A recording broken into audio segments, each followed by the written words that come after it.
रोकिएन बालेन सरकारको रफ्तार। नेपाल लुटेर स्विस बैंकमा थुपारेको खरबौं अवैध कालोधन ल्याउन कस्यो कम्मर।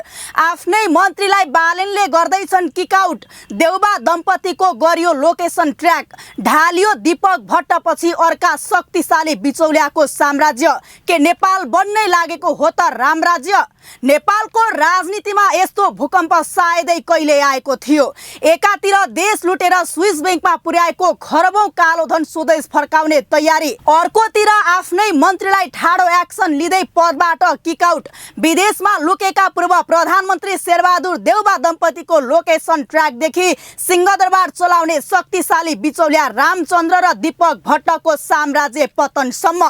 के नेपाल साँच्चै सुशासनको नयाँ युग अर्थात् रामराज्यतर्फ प्रवेश गर्दैछ त? अहिले काठमाडौँको सत्ता केन्द्र सिंहदरबारदेखि बालुवाटारसम्म एउटै मात्र तरङ्ग छ, सरकारको निर्मम अपरेसन। हिजोसम्म जे गरे पनि हुन्छ भन्ने मानसिकता बोकेका शक्तिशाली पात्रहरू आज कानुनको कठघरामा तानिँदैछन्। चैत्र 13 गते बालेन्द्र शाहको नेतृत्वमा नयाँ सरकार बने लगतै राज्य संयन्त्रले जसरी गियर परिवर्तन गरेको छ, त्यसले वर्षौंदेखि जरा गाडेको सिन्डिकेट र बिचौलिया राजको जग हल्लाइदिएको छ। सम्बन्धित स्रोतका अनुसार अहिले देशमा एकै पटक 4वटा ठूला एक्सन चलिरहेका छन्।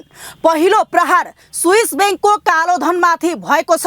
गृहमन्त्री सुधन गुरुङले नेपालका लागि स्विस राजदूत डेनियल मैयोलीलाई मन्त्रालयमै बोलाएर नेपालका उच्च पदस्थ व्यक्तिले लुकाएको कालोधन र भ्रष्टाचारको रकम अनुसन्धान गरी फिर्ता ल्याउन औपचारिक आग्रह गरिसकेका छन्। आप्रवासन र विपद व्यवस्थापनमा सहकार्यको कुरा हुँदै गर्दा स्विस राजदूत सामु राखिएको यो कडा प्रस्तावले भ्रष्टाचारीहरूको मुटुमा ढ्याङ्ग्रो ठोकेको छ। राजदूतले पनि सहकार्य गर्ने प्रतिबद्धता जनाएकी छिन्। दोस्रो एक्सन आफ्नै क्याबिनेट भित्र भइरहेको छ।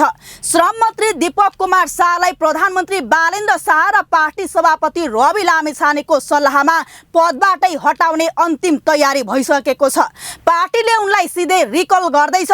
उनीमाथि आफ्नै श्रीमतीलाई स्वास्थ्य बीमा बोर्डमा अनाधिकृत रूपमा निरन्तरता दिएको मात्र आरोप छैन, उनको विगतको कालो पृष्ठभूमि पनि सतहमा आएको छ। प्रशासनका अनुसार 2073 सालमा पुतली सडकको ओल्ड वाइट कन्सल्टेन्सी मार्फत MBBS पास गराइदिने भन्दै विद्यार्थीबाट 2 लाख रुपैयाँ असुलेको ठगीको सुरमा उनी पक्राउ परेका थिए। त्यति बेला आफूलाई डाक्टर बताउने शाहलाई तत्कालीन SSP सर्वेन्द्र खनालको टोलीले पक्राउ गरेको थियो। कार्य सम्पादन कमजोर भए वा विवादमा परे आफ्नैलाई पनि नछाड्ने स्पष्ट नीतिका साथ सरकार अघि बढेको देखिन्छ। तेस्रो ठूलो झड्का देउबा दम्पतिमाथि जारी भएको पक्राउ पूर्जी हो। सम्पत्ति शुद्धिकरण विभागको सिफारिसमा जिल्ला अदालत काठमाडौँबाट पूर्व प्रधानमन्त्री शेरबहादुर देउबा र पूर्व परराष्ट्र मन्त्री डाक्टर आरजु राणा विरुद्ध पक्राउ पूर्जी जारी गरिएको छ। भदौ 24 गते जेन्जी आन्दोलनका क्रममा देउबाको बुढानीलीकण्ठ निवासमा भएको आगजनीमा घरभित्र ठूलो मात्रामा पैसा जलेको देखिएपछि यो अनुसन्धानले तीव्रता पाएको थियो। प्रमाण लोप हुने भन्दै जिल्ला प्रशासनले जलेको घर भत्काउन समेत रोक लगाएको छ। अहिले उपचारको बहाना गर्दै फागुन 13 गते सिङ्गापुर हुँदै हङकङ पुगेका देउबा दम्पतिलाई प्रहरीले अब इन्टरपोल मार्फत नोटिस जारी गरेर नेपाल ल्याउने तयारी गरेको प्रशासनले जनाएको छ। यति मात्र होइन, विभागले पूर्व प्रधानमन्त्री KP शर्मा ओली र पुष्पकमल दाहालमाथि पनि कडा अनुसन्धान गरिरहेको छ। चौथो एक्सनले भने सिंहदरबार भित्रको बिचौलिया राजको अन्त्य गरिदिएको छ। वर्षौंदेखि सचिव सरुवादेखि ठेक्का पट्टा मिलाउने शक्तिशाली बिचौलिया दीपक भट्ट र रामचन्द्रको अवैध साम्राज्य अब पूर्ण रूपमा भत्किएको छ। यो केवल केही नेतामाथिको कारबाही मात्र होइन, यो दशकौंदेखि जरा गाडेर बसेको एउटा भ्रष्ट इकोसिस्टममाथिको सिधा प्रहार हो। सर्वसाधारणले बुझ्नै पर्ने कुरा के छ भने 2078 चैत्र 24 गते सुनिल पौडेललाई नेपाल टेलिकमको प्रबन्ध निर्देशक बनाउनुको मुख्य उद्देश्य नै बिलिङ ठेक्कामा सेटिङ गर्नु थियो। तत्कालीन प्रधानमन्त्री देउबा र सञ्चार मन्त्री ज्ञानेन्द्र बहादुर कार्कीको आडमा रामचन्द्र भट्टले यो चाँजो पाँजो मिलाएका थिए, जसको नतिजा स्वरूप एसिया इन्फो कम्पनीलाई वार्षिक 65 करोडको ठेक्का दिइयो। पुरानै प्रणालीलाई निरन्तरता दिएर झन्डै 30 करोड भ्रष्टाचार हुँदा 6 करोड रुपैयाँ सिधै एक नेताको छोराको खातामा ट्रान्सफर भएको प्रमाण अख्तियारले भेटिसकेको छ। तर पर्दा पछाडि अझै धेरै कुरा लुकेका छन्। हिजो जसले सिंहदरबार भित्रै राजस्व अनुसन्धान विभागका महानिर्देशकलाई शङ्खमूल स्थित आफ्नो घरमा बोलाएर हप्की दप्की गर्थे र दैनिक ज्यालादारी जस्तै उठाएको पैसा बुढा नीलकण्ठ पुर्याउन बाध्य पार्थे। आज उनीहरूको फाइल कसरी अचानक खुल्न थाल्यो?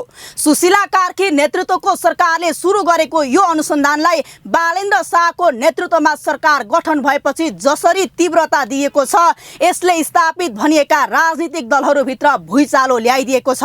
हिजोसम्म जनतालाई कानुन सबैको लागि बराबर हो भनेर मिठा भाषण दिइन्थ्यो, तर यथार्थमा एउटा सामान्य कर्मचारीलाई प्रयोग गरेर बिचौलियाले रातारात अरबौंको खेल खेल्थे। टिम्बर कर्पोरेसनबाट अवकाश पाएका रामचन्द्र कसरी आर्जु राणाको आडमा न्यायाधीश र सचिव सरुवादेखि सुपारीको कोटा निर्धारणसम्मका हर्ताकर्ता बने?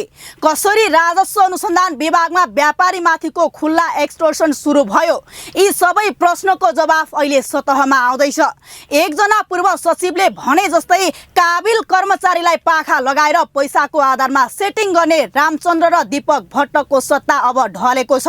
वर्षौंदेखि महँगी, व्यथिति र भ्रष्टाचारको चपेटामा परेका सर्वसाधारण नागरिकका लागि यो एक्सनले एउटा नयाँ आशा जगाएको छ। जनतालाई अब कुनै कूटनीतिक मर्यादा वा प्रोटोकलको र्याङ्किङ चाहिएको छैन। उनीहरूले त केवल एक्सन र स्पष्ट नतिजा खोजेका छन् र अहिले त्यही नतिजा देखिँदैछ। यो घटनाक्रमले सिङ्गो देशको भविष्य र सुशासनको दिशा तय गर्नेछ। स्विस ब्याङ्कमा पुगेको पैसा फिर्ता ल्याउन कम्मर कस्नु, आफ्नै मन्त्रीलाई गल्ती गर्दा बिना सम्झौता कारबाही गर्न सक्नु र देशकै शक्तिशाली मानिएका पात्रहरूलाई कानुनको दायरामा ल्याउनु भनेको राज्य प्रणालीले आफ्नो बाटो बदल्नु हो। यो एउटा सुखद सुरुवात हो के अब भ्रष्टाचारको जालो पूर्ण रूपमा तोडिएर देश साँच्चै कानुनी राज्य र सुशासनको बाटोमा हिँडिरहन सक्ला? देशमा कुशासन भित्र्याउने बिचौलियाहरूको अन्त्य सधैँका लागि होला त? नागरिक खबरदारी भने झनै आवश्यक भएको छ। एक्सन सुरु भएको छ, नतिजा आउन थालेको छ, तर भ्रष्ट जालोको सम्पूर्ण अन्त्य कुर्न अझै बाँकी छ।